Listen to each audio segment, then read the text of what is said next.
Halo Warriors, selamat datang kembali di channel YouTube Dewan 12. Dan kali ini adalah kesempatan yang aku tunggu-tunggu, karena kali ini aku bisa mendatangkan salah satu anggota Dewan 12 lainnya. Dan beliau adalah seorang pakar filologi. Siapa lagi kalau bukan Prof. Menhem Ali. Halo Prof. Menhem Ali, Halo. selamat datang di studio El Warrior. Iya, baik. Alhamdulillah, baik. Alhamdulillah. Cuman sebenarnya aku tuh lebih suka manggil Prof. Menhem Ali ini Prof biasanya. Karena aku orang yang sangat menghargai perjuangan orang-orang yang menuntut ilmu tinggi.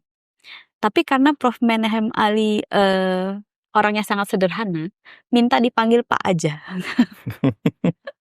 Jadi ya udah, aku panggil Pak Menhem deh kali ini biar kita lebih santai ya. Kali ini kita mau diskusi santai sih. Lebih ke perkenalan juga. Kan sebenarnya Pak Menhem udah lama bersama kita di El Warrior, tapi memang belum pernah syuting dengan kita gitu. Karena memang Pak Menhem kan sibuk ya. Tugasnya banyak banget. Sangat banyak. Sangat banyak. Jadi memang harus berbagi waktu. Nah itu. Dan ini adalah kesempatan yang menurut aku langka banget sih. Karena pada akhirnya bisa ada di sini gitu.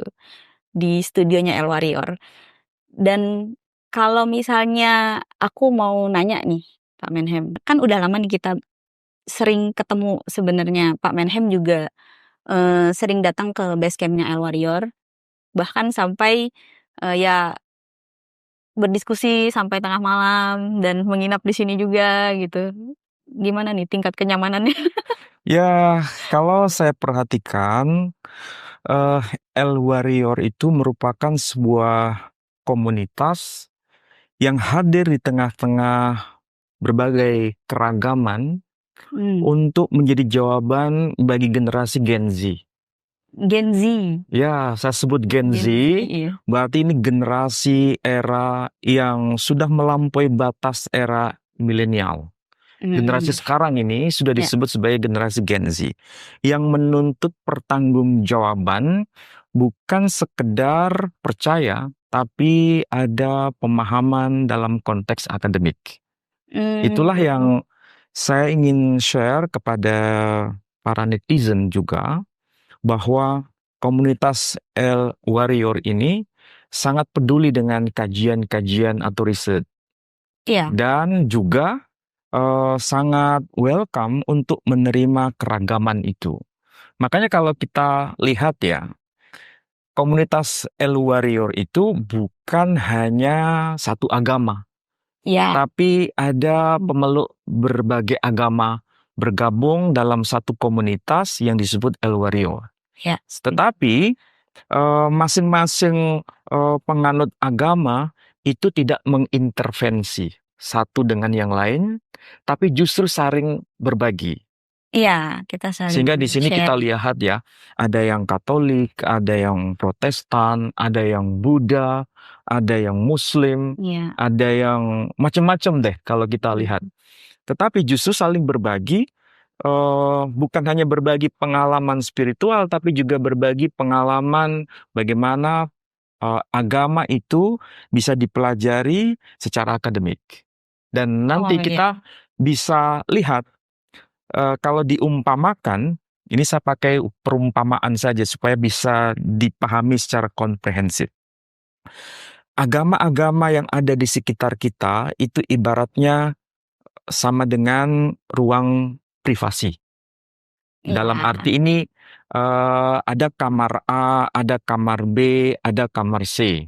Kalau ibaratnya hotel, itu kan kita punya ruangan masing-masing itu. Ada banyak kamar. Ya, ada lantai sekian, ada ruang nomor sekian. Ketika di dalam kamar masing-masing, itu kita tidak tahu apa yang dilakukan oleh kamar sebelah. Ya kan? Dan kita tidak perlu harus tahu.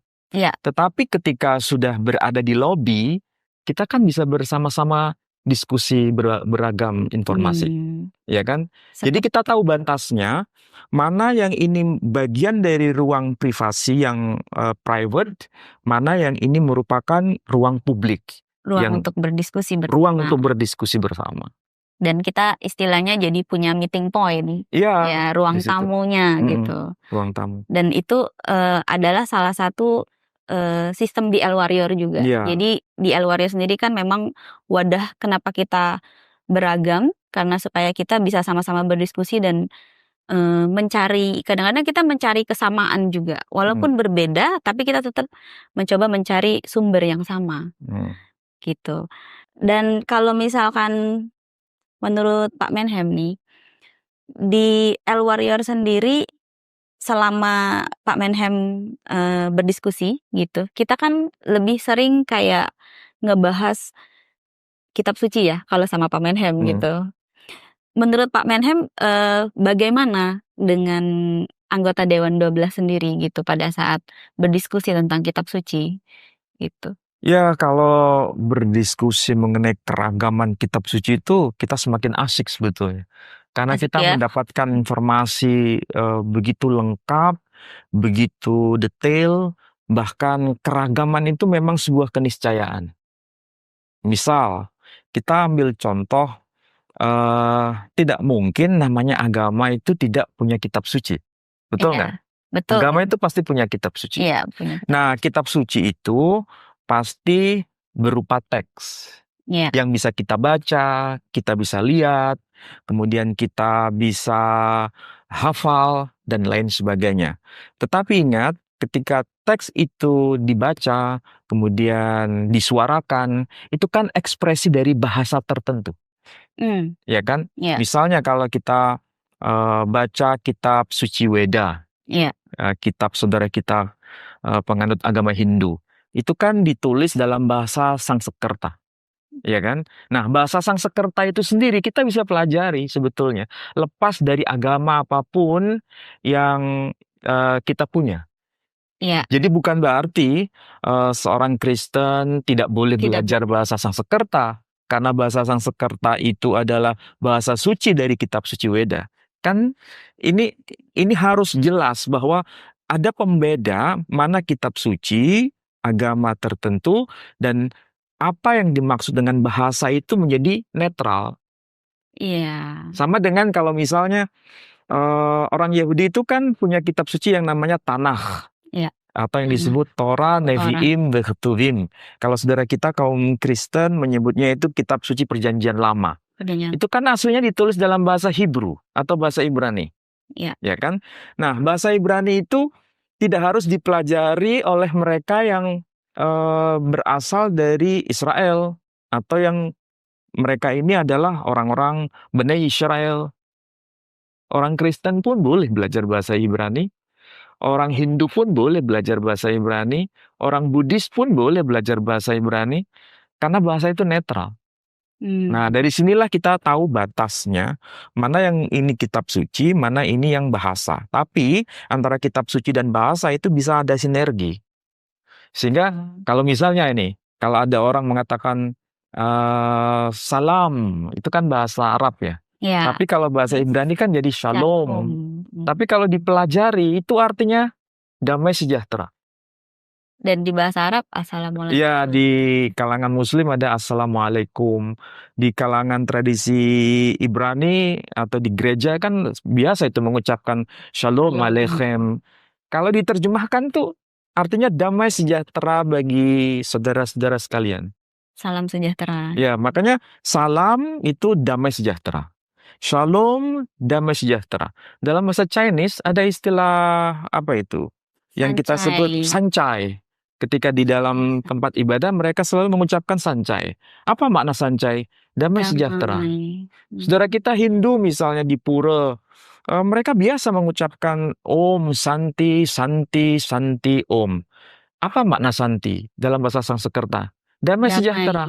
Dari sinilah kita menemukan semacam titik temu atau meeting point. Oh, ternyata agama-agama ini ada sesuatu yang menyatakan kata suci yang bisa dipahami bersama. Yakni hadirnya agama itu untuk damai sejahtera.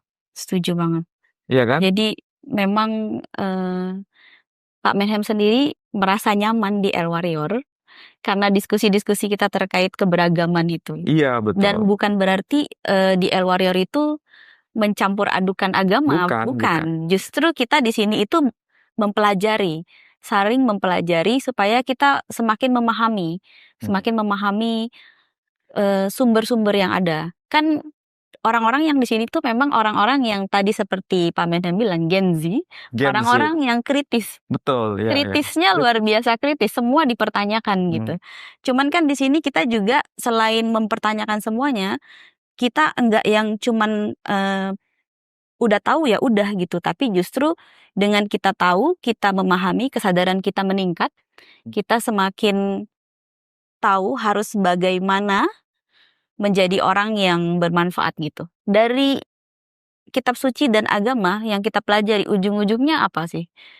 Menjadi orang baik gitu ya. Maksudnya semua agama itu tujuannya awalnya pasti untuk menjadi orang baik, mengajarkan kebaikan.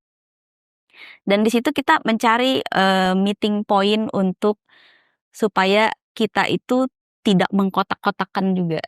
Jadi bukan berarti kita mencampur adukan, tapi kita mencari keberagamannya, tapi juga mencari persamaannya supaya kita itu damai dengan sesama agama yang lain gitu. Jadi kalau disimpulkan dengan bahasa yang sangat sederhana ya, apa yang sama jangan dibuat beda. Apa yang beda jangan disama-samakan. Iya, itu penting kan? Sih, ya. Jadi apa yang sama jangan dibuat beda. Misalnya tadi saya sebut dalam tradisi saudara kita Muslim menyebutnya salam. Sedangkan saudara kita kaum Kristiani atau kaum Yahudi menyebutnya shalom. Itu kan bedanya antara bahasa Arab dengan bahasa Ibrani. Tapi beda bahasa. Maknanya kan kita bisa lihat, artinya damai sejahtera. Maknanya sama. Jadi apa yang sama itu jangan dibuat beda. Setuju. Betul kan? Betul. Sedangkan apa yang beda jangan disama-samakan sehingga mencampur adukkan semua. Kalau bahasa generasi Gen Z itu mengobok-obok, kemudian mengoplos. Ya kan? Kan tidak mungkin itu kita lakukan. Tidak mungkin. Kalau kita lakukan itu sama dengan menciptakan agama baru. Dan tidak mungkin itu. Dan sangat-sangat tidak mungkin. Itu sangat salah arahnya kalau kita sudah kayak gitu. Kita bisa bersama-sama tapi bukan bermakna menyama-nyamakan. Tapi bersama-sama untuk bersinergi, untuk berbagi kebaikan. Dan motifnya itu benar hanya untuk Tuhan. Hanya untuk Tuhan. Itu sebetulnya yang harus dipahami oleh kita semua, bahwa kita tidak mungkin menciptakan agama baru atau mencampur adukkan semua agama. Tetapi masing-masing agama itu berada di ruang atau di bilik masing-masing. Tapi ketika keluar di lobi atau di ruang tamu, kita bisa sharing-sharing, diskusi bersama. Iya, itu yang seharusnya. Tanpa adanya sekat-sekat itu. Iya. Gitu. Jadi karena kita sudah membicarakan tentang dari tadi perbedaan tapi kita ketemu meeting point, kan beberapa minggu yang lalu di El Warrior sendiri Pak Menhem sempat membawakan pengajaran juga ke kita tentang ini rumpun bahasa, rumpun agama. Oh iya. Jadi ya bagaimana kita menemukan meeting point itu, karena menurut aku ini menarik sekali untuk dibawakan ke penonton di El Warrior. Banyak yang masih penasaran antara agama Semitik dengan agama Arya, termasuk yang Oriental juga gitu kan. Karena seolah-olah masih banyak yang bingung ya Pak Menhem tentang kok kalau di kepercayaan ini itu seperti ini, di kepercayaan ini itu seperti ini gitu. Nah, dari situ aku sempat kepikiran bahwa materi yang kemarin Pak Menhem sempat bawakan di kelas El Warrior itu bagus sekali untuk dibagi di konten ini. Sebelumnya Pak Menhem sempat meneliti juga tentang agama dari Arya, agama Arya kita bilangnya ya. Agama rumpun Arya. Oh ya, agama rumpun Arya. Itu menurut Pak Menhem bagaimana kita bisa kayak seolah-olah ketemu meeting pointnya dengan agama dari rumpun Semitik gitu. Termasuk yang Oriental juga gitu. Kayaknya Cik Fe ini penasaran tuh. Karena sebelumnya kan memang kita tuh dulu sebelum banyak belajar ya, itu tuh seolah-olah berbeda sekali. Apa yang ada di rumpun agama Arya itu sangat berbeda dengan yang di Semitik gitu. Cuman waktu ketemu Pak Menhem, terus habis itu meninjau lebih dalam tentang terjemahan bahasa, itu langsung terbuka pikiran gitu, kayak oh ternyata begitu. Nah mungkin Pak Menhem bisa jelasin di sini gitu. Oke, baik. Bagaimana penelitiannya dari awal? Pak Menhem sendiri juga pasti penasaran kan? Ya. Dari awal. Saya tuh paling suka dengan mengkaji bahasa. Bahkan saya paling suka dengan mengkaji detail dari sebuah kata. Kalau bahasa sederhana, each word has its own history. Setiap kata itu memiliki sejarahnya sendiri-sendiri. Bukan sebuah bahasa ya, tapi kata itu memiliki sejarahnya sendiri-sendiri. Dan berarti itu merupakan sebuah riset yang tidak mudah. Iya. Dan butuh banyak referensi, dan butuh banyak perangkat keilmuan yang harus kita miliki. Nah, kita harus tahu misalnya, ada pikiran yang menyatakan, oh agama Semitik, rumpun agama Semitik, itu disebut agama langit, misalnya. Sedangkan ada sempat. Agama Buddha, agama Hindu, agama Sikh, agama Zoroaster itu disebut agama bumi. Maksudnya dibuat oleh manusia. Ini kan sebetulnya ada sesuatu yang missing link. Kenapa ada istilah ini dibuat manusia, ini dibuat Tuhan? Memang ada ya agama dibuat oleh manusia? Kan sangat tidak mungkin. Semua pasti sumbernya dari Tuhan itu sendiri. Artinya apa? Agama ini pasti ada mata rantai. Nah, mata rantai itu berarti kan ada semacam hubungan satu dengan yang lain. Ya kan? Misalnya kalau tadi disebut ada agama rumpun Arya. Oh, berarti bayangan kita ini agama-agama yang ada di kawasan Asia Selatan sumbernya. Misalnya agama Hindu, agama Buddha, agama Sikh, Zoroaster, itu kan kawasan Asia Selatan kan? Kemudian agama Semitik itu agama Timur Tengah, Kristen, Yahudi, Islam itu kan sumbernya dari sono. Saya pakai istilah Gen Z, pakai sono kan. Kalau di sini pakai apa? Sini. Sono sini oke. Apakah memang ada mata rantai yang menghubungkan? Sebetulnya iya, ada mata rantai yang menghubungkan dari konsep yang sederhana misalnya. Bahwa memang harus ada yang namanya sosok yang menjadi mediator, sosok yang menjadi mediator antara dunia langit dan dunia bumi. Apa itu misalnya? Misal kalau dalam tradisi Yahudi itu ada tokoh yang bernama Moshe. Moshe kalau kita menyebut Moses atau Musa. Musa itu kan sebetulnya dia menjadi penghubung antara langit dan bumi kan? Tahu maksudnya ya? Dia sebagai orang pilihan Tuhan supaya bisa membimbing umat dia manusia. Bisa menerjemahkan bahasa menerjemahkan langit. maksud Tuhan, menerjemahkan apa kehendak langit kepada manusia yang ada di bumi. Saya pakai istilah sederhana itu supaya dipahami. Nah, orang Yahudi ketika menyebut Moshe atau Musa atau Moses itu di dalam tanah ini tanah itu Torah, Nevi'im, Ketuvim. Mungkin pemirsa harus tahu ini kitab yang disebut Torah. Ini kitab Taurat. Kalau Taurat itu ya kitab Taurat ya. Ini dalam kitab Bereshit, kitab Kejadian. Musa itu disebut sebagai Ish Ha-Elohim. Apa itu Ish? Ish itu manusia laki-laki. Ha-Elohim itu artinya Tuhan. Jadi kalau digabungkan dua kata ini, manusia ilahi. Berarti ini kan bukan manusia pada umumnya, tapi manusia yang mendapatkan amanah dari Tuhan untuk menerjemahkan bahasa langit. Ini kalau di dalam kitab Torah disebut Ish Ha-Elohim. Kalau kita lihat apa yang disampaikan oleh Rebai Saadia Gaon, ini Rebai itu kan berarti ini tokoh spiritual tradisi Yahudi yang sangat dikenal. Namanya Rebai Saadia Gaon. Tidak mungkin seorang Yahudi yang tidak kenal namanya Rebai Saadia Gaon. Itu tokoh sentral dan tokoh yang sangat representatif untuk mewakili penerjemahan kitab Taurat ke dalam bahasa, misalnya bahasa Semitik yang lain, bahasa Arab itu. Nah, ketika menggunakan istilah Ishai Elohim, itu diterjemahkan jadi rasul dalam bahasa Arabnya. Nah, sementara tradisi Islam menyebutnya Rasul. Ada Rasul Musa disebut Rasul juga. Harun disebut Rasul. Berarti antara istilah Rasul dengan Ishha Elohim itu ada meeting point. Nah, tradisi Arya bagaimana? Tradisi Arya tidak mungkin mengenal Ishha Elohim karena itu kan bahasa Ibrani. Iya, berbeda. Tidak mungkin juga mengenal istilah Rasul karena itu bahasa Arab. Tapi mereka mengenal istilah dalam bahasa Sanskrit. Namanya avatar. Nah, jadi kalau disebut avatar, itu berarti dia adalah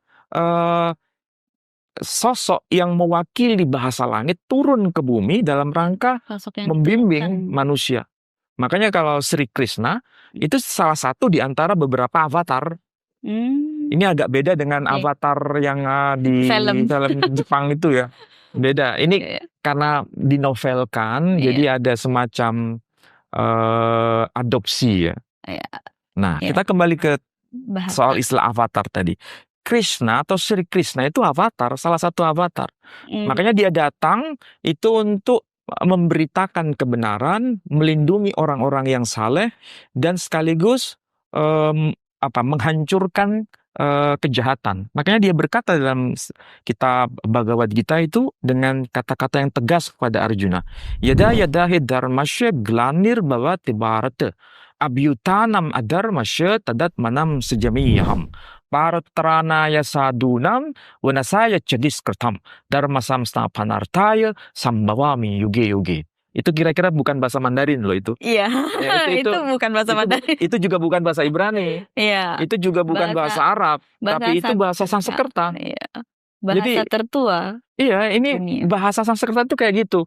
Makanya disebut dharma. Dharma itu artinya kebenaran.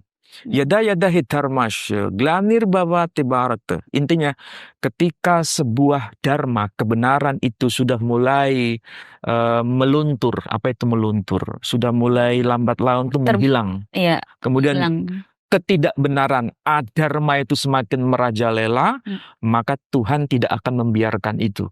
Dia akan memanifestasikan dirinya untuk turun ke bumi dalam rangka melindungi orang-orang yang saleh. Nah, tradisi Hindu menyebutnya itu sebagai avatar. Jadi sebetulnya ini kan konsep kenabian sebetulnya dalam tradisi Semitik. Cuma orang-orang kalangan tradisi Arya tidak menyebutkan dengan istilah nabi, karena istilah nabi kan bahasa Arab. Kalau bahasa Ibrani kan nevi. Ya kan? Jadi di sini ada meeting point sebetulnya, meskipun tidak persis sama ya. Kita tidak mungkin menyamakan semua, tapi di situ ada poin-poin penting yang bisa dipelajari bersama, bahwa memang agama itu nggak mungkin diciptakan oleh manusia. Agama itu pasti sumbernya dari langit itu. Sumber dari langit. Kemudian diperuntukkan untuk manusia sesuai dengan konteks zaman dan konteks bahasa. Sesuai dengan zamannya. Iya, termasuk Siddhartha Buddha Gautama. Dia datang sebagai salah satu avatar dalam tradisi Hindu, diakui itu. Setuju. Cuma Buddhis itu kan menggunakan bukan bahasa Sanskrit, tapi menggunakan bahasa Pali. Nah, bahasa Pali dengan bahasa Sanskrit itu satu keluarga.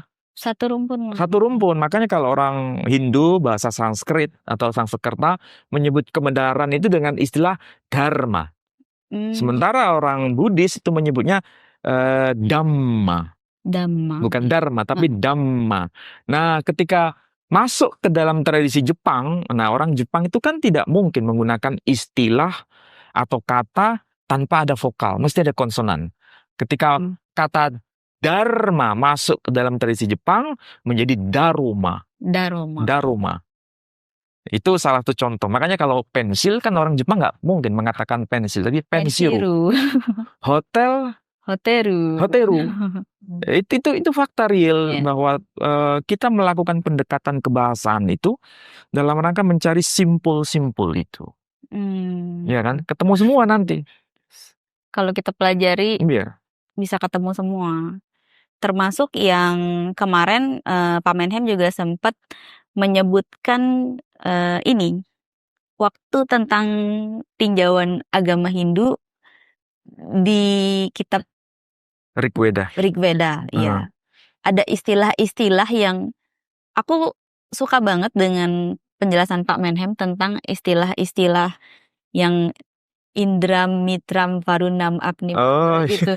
Itu kan maksudnya kayak gimana ya? Kita tuh seolah-olah di situ tuh aku ketemu bahwa kenapa jadi banyak jenis ada tipe-tipe dewa berbeda-beda di Hindu gitu.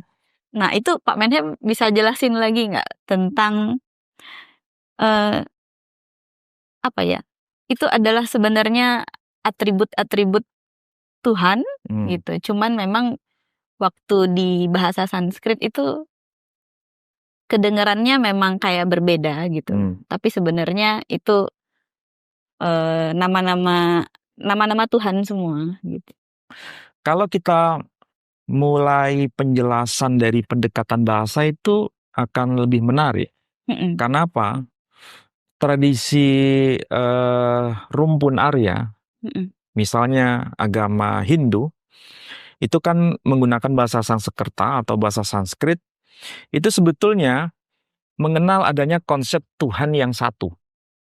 Kalau kita belajar kitab Weda sendiri, dan di dalam kitab Weda, misalnya di dalam kitab Rigveda, Weda itu kan sebetulnya ada beberapa ya, ada Rigveda, Yajurveda, Samaweda, Tarvaveda. Ya, ada banyak. Ada Upanishad, ada Purana. Purana masih bagi-bagi lagi, ada Brahmanda Purana, Brahma Purana, Wisnu Purana, Siwa Purana, Agni Purana, Bhaviswa Purana.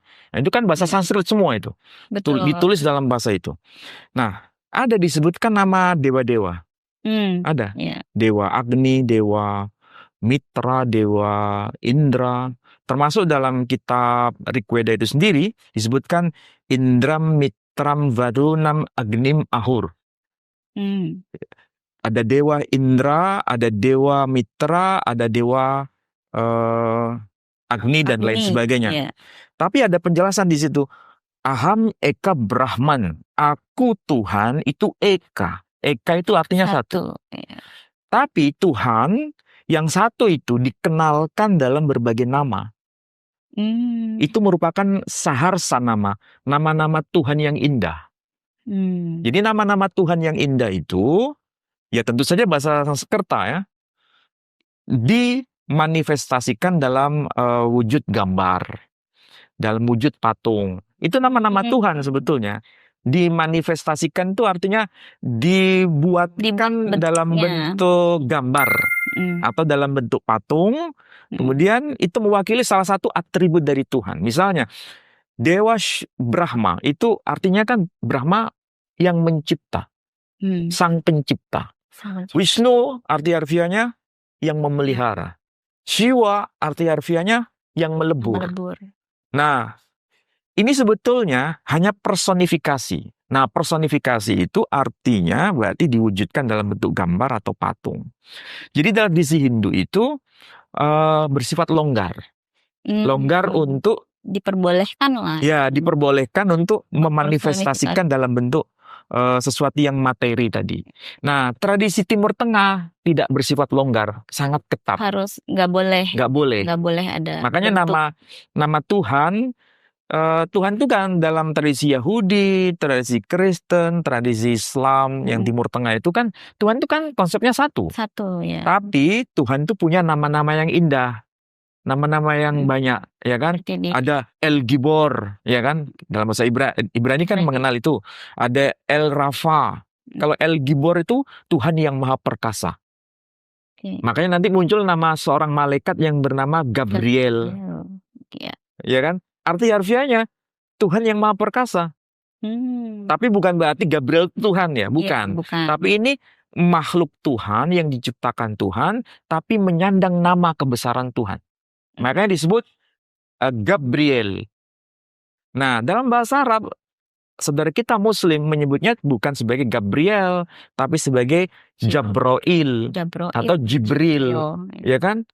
Nah, kalau tradisi Hindu tadi, sekali lagi, nama-nama Tuhan diwujudkan dalam bentuk personifikasi, sedangkan tradisi Semitik atau Timur Tengah itu tidak diperkenankan, hanya dibolehkan dalam bentuk tulisan, ya kan? Yeah. Kita lihat teman-teman kita yang di kalangan tradisi Kristiani itu biasanya di rumah itu ada tulisan misalnya El Gibor, El Rafa, ya kan? El Rafa itu Tuhan yang Maha Penyembuh, ya kan? Ada juga nama Yod-He Vav-He, Yahweh itu. Tapi sebetulnya nggak boleh diucapkan Yahweh, karena itu terlalu sakral, nggak boleh. Kalau di tradisi Yahudi tidak boleh. Tradisi Yahudi nggak boleh. Nah, itu sebenarnya nama-nama Tuhan. Cuma tradisi Timur Tengah itu sangat strict. Strict itu sangat tidak diperkenankan. Cukup dengan tulisan, tapi nggak boleh dibuat gambar, nggak boleh dibuat patung. Jadi kesimpulannya sederhana. Oh, berarti agama-agama Timur Tengah itu strict untuk menjadikan nama Tuhan itu cukup dengan tulisan, tapi tanpa boleh dibuatkan gambar, tidak boleh dibuatkan patung. Sedangkan tradisi Arya masih diperkenankan. Nah, ini bedanya di situ. Nah, ya kan? Ini berhubungan nggak sih Pak Menhem, menurut Pak Menhem ya? Kalau misalkan, karena ini beda zaman, beda fase kan, antara Arya dan Semitik. Itu kan kita bisa bilang Arya tuh terdengar lebih tua gitu. Jadi itu kenapa manusia pada zaman Arya itu kan istilahnya mereka masih membutuhkan bantuan untuk berpikir dengan akalnya. Makanya mereka butuh bantuan bentuknya kayak gimana supaya mereka bisa lebih nyampe gitu. Kalau mau ritual, beribadah atau apapun itu gitu. Tapi kalau misalkan kayak sudah di zaman Semitik, itu sudah lebih kalau kita bilang tuh udah lebih sedikit lebih terasah. Tidak bersifat materialistik maksudnya. Jadi udah secara iman sudah lebih mudah percaya. Makanya lebih ketat. Tidak boleh lagi ada personifikasi itu ke bentuk materi itu gitu loh. Karena kalau kita dengar dari kisah-kisah yang ada di kitab suci agama Semitik, itu kebesaran Tuhan itu mukjizatnya banyak banget terjadi. Jadi sudah sebanyak itu, apakah masih butuh bentuk untuk berkoneksi gitu? Karena istilahnya caranya berbeda dari zaman ke zaman gitu. Kalau Cik Feni tanya kepada saya dari perspektif saya pribadi, saya tidak punya kapasitas untuk menjawab itu. Tetapi kalau saya ingin menyuarakan sesuai dengan pemahaman tradisi Hindu sendiri, itu menarik untuk kita bisa share pada kesempatan ini. Nah, para pandita Hindu itu memberikan penjelasan, dan saya sering komunikasi dengan mereka. Tata cara peribadatan dalam tradisi Hindu itu dibagi dua. Itu bukan pernyataan saya, tapi ini pernyataan para pandita Hindu. Cara peribadatan itu dibagi dua. Ada cara peribadatan untuk orang awam dan tata cara peribadatan untuk orang yang sudah mengalami fase tahap berikutnya yang lebih tinggi. Spiritualnya para yogi misalnya. Kalau untuk awam boleh menggunakan yang namanya nama Tuhan yang dipersonifikasi yang dalam bentuk gambar atau patung. Yang mereka sebut dengan istilah pratima. Jadi pratima itu ada gambar atau itu ada patung, boleh menyembah Tuhan dengan istilahnya media itu. Tapi untuk orang awam sebetulnya. Tapi untuk mereka yang sudah mengalami fase yang lebih tinggi, para yogi, tidak pakai istilah pratima lagi. Dia menyembah Tuhan dengan kesadaran penuh tanpa melalui media. Oh, Itu yang saya pahami dari tradisi Hindu ya. Ini bukan tafsiran saya, tapi ini pernyataan dari para pandita Hindu sendiri. Jadi ada untuk yang awam, ada untuk mereka yang sudah naik kelas. Lebih memahami ya. Tapi kalau tradisi Semitik, ya, tradisi Timur Tengah, baik yang awam maupun yang berkelas, semua strict nggak boleh.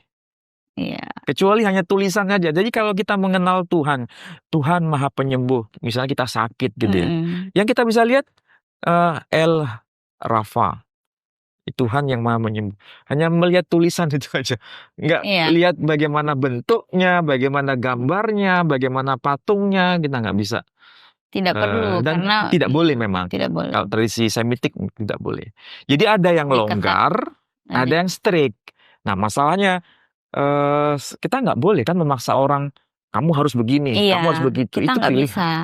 Karena setiap orang kan punya fasenya masing-masing. Pembelajaran hidupnya berbeda-beda. Pengalaman dan setiap orang kan mesti kenaikan jenjang spiritualnya itu kan tidak bisa diseragamkan. Setuju. Semua mengalami fase sendiri-sendiri. Dan kita nggak boleh memaksakan. Setuju, nggak boleh. Kita cuman membantu berdiskusi atau menjabarkan, itu sekedar menjelaskan. Untuk menambah wawasan, apalagi bagi orang-orang yang memang dalam masa pencarian ya. Karena kan ada fase orang yang belum kesini, belum terlalu pencarian gitu. Masih ada yang berkutat dengan hidupnya gitu. Tapi ada yang memang sembari mencari jawaban juga gitu. Dan disitulah biasanya orang-orang yang dalam masa pencarian itu udah mulai kritis dan harus mau belajar sebenarnya. Kalau udah masa pencarian tapi nggak mau belajar, itu saya juga bingung sih. Kadang-kadang ada yang kayak gitu Pak Menhem. Jadi cuman pakai logika dia yang sebatas dia tahu aja gitu. Kalau kayak gitu kan kita sulit untuk berdiskusi dengan hal-hal tentang agama. Soalnya kalau kita ngomongin soal agama, itu kan memang sesuatu yang abstrak kalau kita pelajari ya. Maksudnya di dalam agama sendiri itu ajaran-ajarannya itu banyak orang yang kadang-kadang harus beragama tapi saya bingung kenapa harus gitu. Ritual-ritual ibadahnya kenapa yang ini begini, yang itu begitu gitu. Jadi memang itu sesuatu yang abstrak dan istilahnya sensitif juga gitu untuk dibicarakan gitu.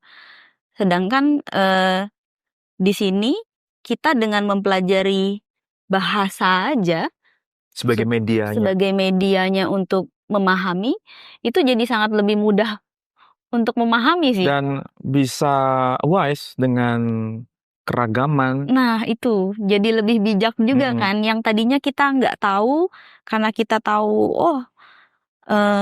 di kitab suci ini, di kitab suci yang lain, cuman karena berbeda bahasa, gitu. Jadi kita kadang-kadang salah paham. Sehingga menganggap Tuhannya beda. Iya, gitu. Berarti ada banyak Tuhan. Iya, seolah-olah Tuhan kamu yang mana? Ya, kalau kita mulai dari konsep agama ya. Agama di sekitar kita ini beragam. Tapi mereka menyembah Tuhan. Nah, ketika bicara Tuhan, itu ada ilmunya. Nah, misalnya kalau dalam tradisi Kristiani, tradisi Islam, tradisi Hindu, itu ketika bicara mengenai Tuhan, ilmunya itu disebut dengan istilah yang disesuaikan dengan bahasa yang dipakai masing-masing. Misalnya, berbicara mengenai konsep Tuhan, yang Tuhan itu satu, dalam tradisi Hindu disebut Brahma Widya. Brahma itu artinya Tuhan. Widya itu pengetahuan. Jadi pengetahuan yang membicarakan mengenai Tuhan yang Maha Satu itu disebut Brahma Widya. Tradisi Kristiani itu menyebut dengan istilah teologi. Teologi, ya kan? Teologi. Apa artinya teologi? Theo itu artinya Tuhan. Logi dari kata logos, pengetahuan. Jadi pengetahuan mengenai Tuhan. Maka disebut teologi.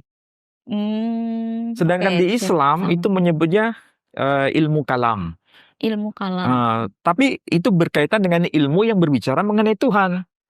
Kalamullah itu ya. Ya kalau diterjemahkan sederhana begitu. Jadi ilmu atau pengetahuan yang berbicara mengenai Tuhan.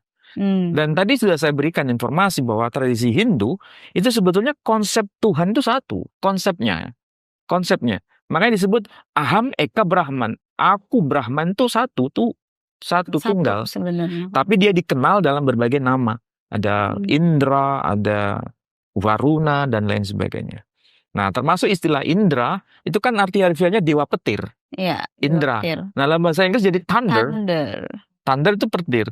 Jadi bahasa Sanskerta dengan bahasa Inggris itu satu saudara, itu 11-12. Saudara, iya. Nah, misalnya kalau ini saya baca kami. Ini ada teks. Ini teks bukan bahasa Arab ini, bukan. Ini bahasa Parsi. Oke. Bahasa Parsi. Bahasa Parsi dengan bahasa Sanskerta itu 11-12. Dengan bahasa Inggris 11-12. Ini kalau saya bacakan misalnya begini. Bab Nuzdahum Farzandan Hazrat. Mirip dengan bahasa Arab nggak? Nggak ada mirip. Nggak, berbeda. Ada beberapa kata yang mirip tapi nggak semua. Di sini disebutkan Hazrat Abul Hasan alaihassalam. Nah, istilah salam. Okay. Bahasa Arabnya salam. Ya, kalau bahasa Parsi menyebut alaihassalam. Daroye se wa hafta. Kalau disebut hafta itu arti harfiahnya 7. Bahasa Sanskerta tidak menyebut hafta tapi sabta. Maka di dalam bahasa Jawa itu ada istilah sabto. Sabto itu artinya 7. Sapta Dharma misalnya. Sumpah prajurit kan ada Sapta Dharma ya. Sapta itu artinya 7. Nah, itu bahasa Sanskrit. Sapta. Tapi kalau bahasa Parsi tidak menyebut sabta tapi hafta. Nah, hafta itu artinya 7. Jadi kalau bahasa Sanskrit itu S, bahasa Parsi itu H. Sama seperti menyebut Hindu itu istilah bahasa Parsi. Sedangkan bahasa Sanskrit menyebutnya Shindu. Jadi Hindu, Shindu itu objeknya sama. Maksudnya ya agama Hindu. Tapi disebut Shindu dalam bahasa Sanskrit, disebut Hindu dalam bahasa Parsi. Jadi meskipun tulisannya mirip dengan Arab, tapi bukan bahasa Arab. Kayak tulisan Arab. Jadi ada satu kata lagi misalnya. Di sini disebutkan Farzandan Peshar o Dohtar Budas. Dohtar itu anak perempuan. Bahasa Inggrisnya apa? Daughter. Ya kan? Yeah. Dan ini kalau dihubungkan dengan bahasa Yunani itu bahasa suci kitab Perjanjian Baru. Kitab suci Perjanjian Baru kan itu dalam bahasa Yunani. Anak perempuan itu dalam bahasa Yunani disebut Tugater itu anak perempuan. Bahasa Inggrisnya daughter. Bahasa bahasa Jerman menyebut Dochter. Sedangkan dalam bahasa Parsi menyebut Dohtar. Disinilah kita bisa kesamaan. Iya, karena ini satu keluarga, keluarga besar. Jadi sekali lagi kalau bicara Tuhan, sebetulnya punya konsep-konsep yang ada kedekatan dengan menggunakan istilah yang beragam. Dan mengajarkan Tuhan itu satu. Dalam tradisi Hindu, Aham Eka Brahman. Di Islam ada Qul huwallahu ahad. Katakan Allah itu satu, ya kan? Dalam bahasa Ibrani, tradisi Yahudi menyebut Shema Yisrael Adonai Eloheinu Adonai Echad. Katakan wahai orang-orang Israel, Tuhan Allah kita, Tuhan itu satu. Esa. Ehad itu bahasa Ibrani. Ahad bahasa Arab. Jadi kalau begitu orang Yahudi dengan orang Arab kan satu saudara. Artinya orang Kristen dengan orang Islam itu kan bersaudara. Kalau mereka mau belajar bersama begini. Meskipun bersaudara kan ada kemiripan, ada kesamaan, tapi juga ada keunikan. Nah, keunikan itu ya tentu saja berbeda kan keunikan. Kita satu keluarga saja, misalnya saya bersaudara itu 4 orang laki-laki semua. Ibunya satu, bapaknya satu. Tetapi antara saya dengan adik saya rupanya bisa beda. Tapi yang sama mirip sekali yang nomor 4. Mirip dengan saya. Karakter juga ada yang mirip dengan saya, tapi juga ada yang beda dengan saya. Berarti 4 bersaudara ini ada sesuatu yang sama, ada sesuatu yang beda. Nah, sesuatu yang sama itu yuk kita bahas bersama. Sesuatu yang berbeda jangan kita ambil porsi untuk saling menyalahkan. Iya. Di ruang publik. Nah, itu tidak wise. Ya, nggak bijak memang kalau kita selalu mencari perbedaan. Ya, yang lebih tepat meeting point-nya dulu. Meeting point-nya dulu, setuju.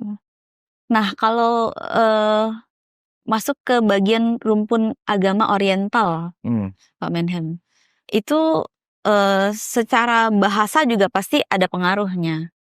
Ya. Bahkan sampai di Indonesia atau Nusantara itu kan bahasanya banyak yang diadopsi juga gitu. Jadi bahasa Indonesia sendiri atau bahasa Nusantara gitu.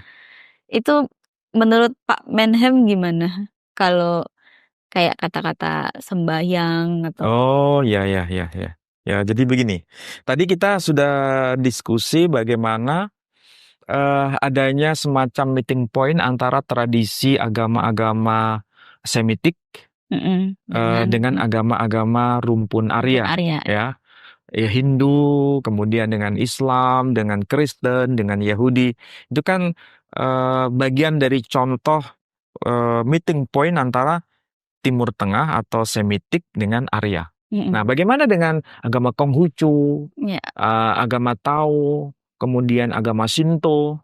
Ini kan agama-agama yang muncul di kawasan Asia Timur, di kalangan masyarakat Jepang, Korea, kemudian Cina. Itu kan bisa disebut sebagai agama-agama Oriental.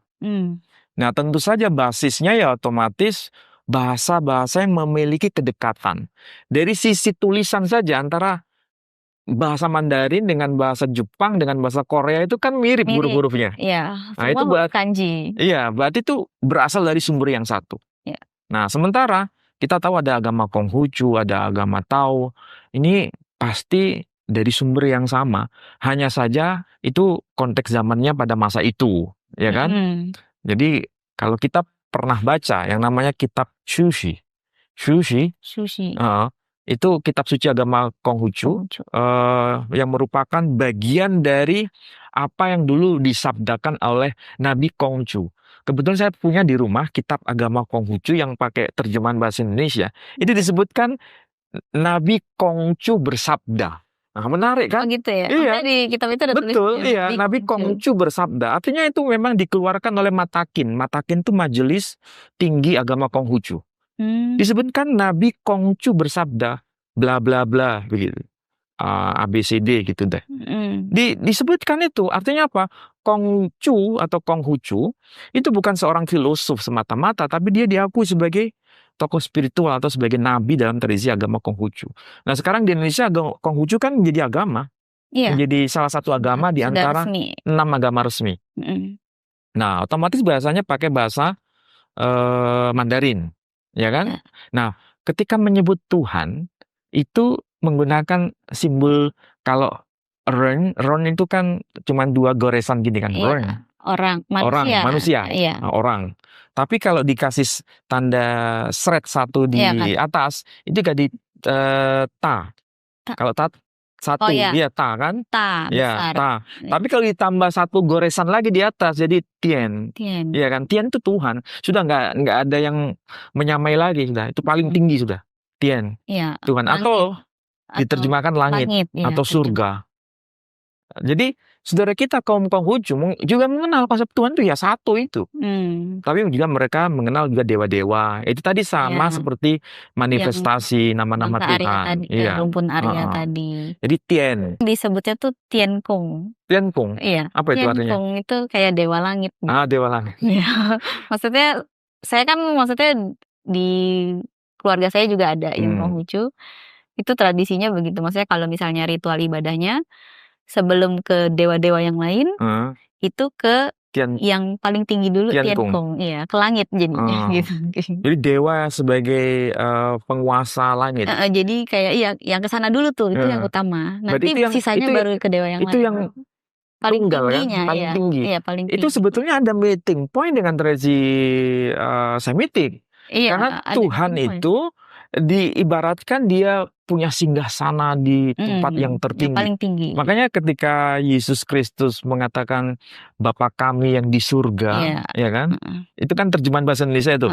Bapa kami yang di surga, dikuduskanlah namamu. Itu kalau bahasa aslinya, bahasa Ibrani menarik itu. Avinu Shebashamayim. Avinu Shebashamayim. Avinu kan artinya Bapa kami. Shebashamayim yang di surga atau yang di langit.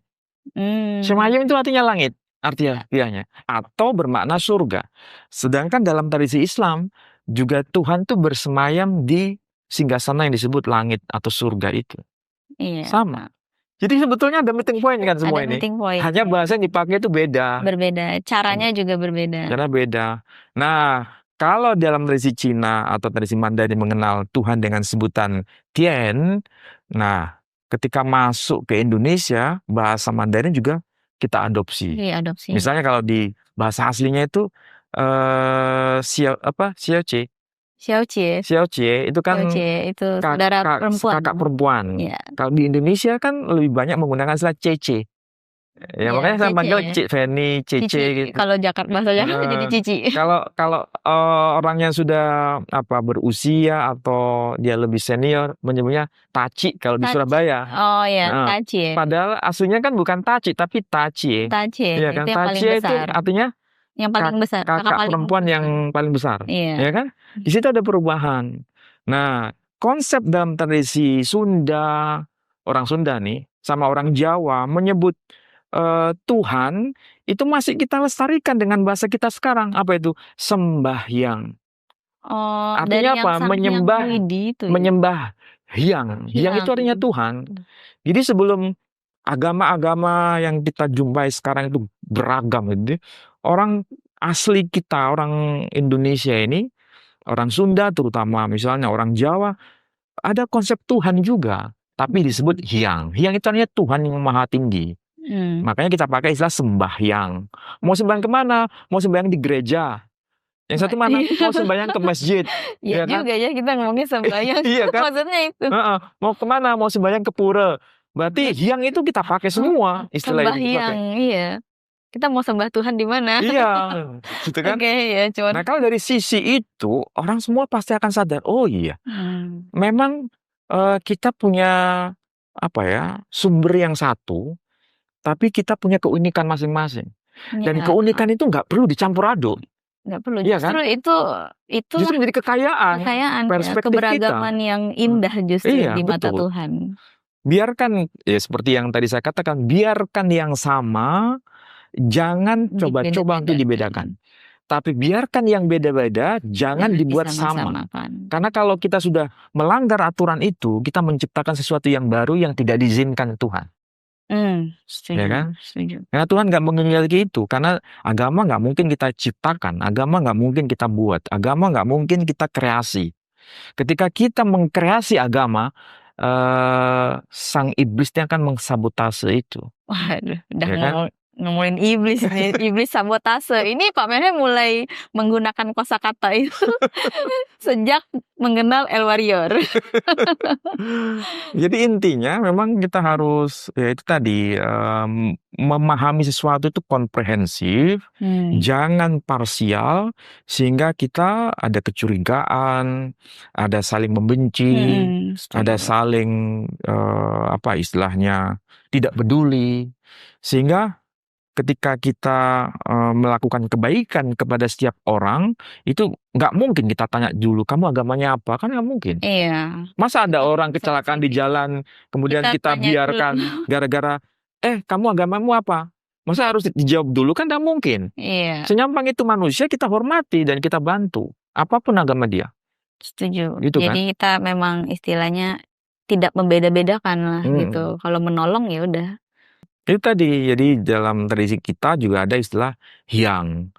Makanya itu di Bali masih menggunakan istilah hyang widi. Itu bahasa Sanskerta sebetulnya. Itu bahasa Jawa kuno. Bahasa Jawa kuno. Hyang. Mereka sebutnya itu bahasa Jawa kuno. Oke, menarik banget dari tadi ngobrol. Seru sih. Maksudnya membuka banyak wawasan dari bahasa, dari pembahasan bahasa. Kalau kita berempat. Oh, mungkin seperti diskusi ini ya. Diskusi heboh kayak. Berarti kita nanti ada syuting lagi Pak Menhem ya. Syuting lagi buat mendiskusikan yang lebih dalam. Iya, betul. Iya, karena di sini tuh di channel Dewan 12 sendiri tuh biasanya kita juga menjabarkan sesuatu yang cukup dalam sih dari kitab suci, dari ini. Jadi kadang-kadang penontonnya kita juga itu seneng dengan hal-hal kayak gini karena orang-orangnya memang kritis dan suka belajar. Nah, itulah generasi Gen Z itu tidak bisa didoktrin. Generasi Gen Z itu menuntut bukti.